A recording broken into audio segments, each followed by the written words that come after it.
So it's our pleasure to welcome you all at this conference. KmerAI is a group of researchers, students, and some working whose aim is to kind of demystify AI on the continent and in Cameroon in particular.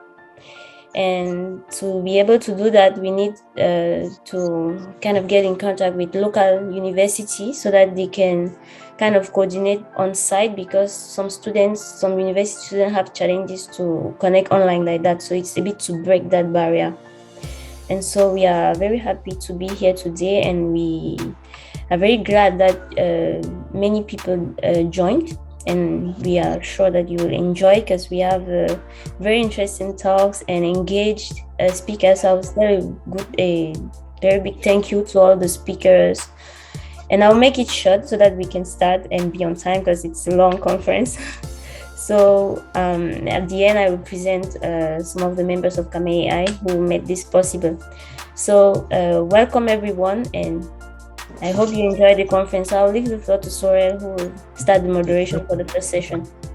Thank you.